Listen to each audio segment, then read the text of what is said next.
হিন্দু হিন্দু করো তোমরা, রাজনীতির মঞ্চ থেকে বলো যে হিন্দু হিন্দু ভাই ভাই, হিন্দুদের পাশে চাই, হিন্দুদের পাশে আছি, আজ হিন্দুরা মার খেলো। দেখুন একবার দেখুন রুবি, এনার পিঠটা দেখুন একদম কালশিটে পড়ে গিয়েছে, কালশিটে পড়ে গিয়েছে। আজ মমতা বন্দ্যোপাধ্যায় দেখুন, আমি কালশিটের দৈর্ঘ্যটা দেখাচ্ছি, দেখতে পাচ্ছেন কতটা চওড়া, কতটা লম্বা, কতটা দেখতে পাচ্ছেন। আর কত মারবে বাংলার পুলিশ? দেখুন এখানে তো চলছে ইউনিসের মতোই, এখানে মমতা বন্দ্যোপাধ্যায় সরকার চলছে।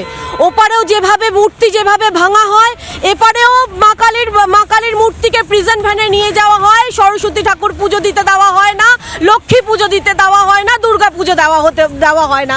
ওপারে যেভাবে তুমি দেখছো যে আমাদের একটি হিন্দু ছেলেকে জ্বালিয়ে পুড়িয়ে দিচ্ছে, এখানেও মুর্শিদাবাদ যদি তুমি দেখো, দেখবে তুমি এক কাপড়ে হিন্দুদেরকে মানে এপার থেকে ওপারে নদীর বাধ্য করেছে চলে আসতে। তুমি দেখো ওপারে ইউনিশ সরকার যেভাবে চালাচ্ছে, এখানে মাননীয় মমতা বন্দ্যোপাধ্যায় সেখানে সরকার এভাবেই এভাবেই চলছে বলছেন রাজ্যের বিরোধী দলনেতা শুভেন্দু অধিকারীও একই কথা বলছেন। কি বলছেন তিনি শুনবো। এর শেষ দেখতে চাইছি।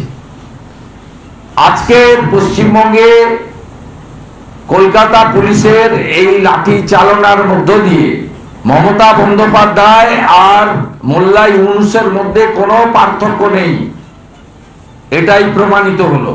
ওপারের হিন্দুরাও বাঙালি হিন্দু, আর আজকে যাদের 3 জনকে আটকেছে, 10 জনকে মেরেছে, 3 জনের মাথা ফাটিয়েছে, একজন মহিলা ভমিটিং করছেন, তাকে এমার্জেন্সি শিফট করছি, আমরা ক্লোজ মনিটরিং করছি।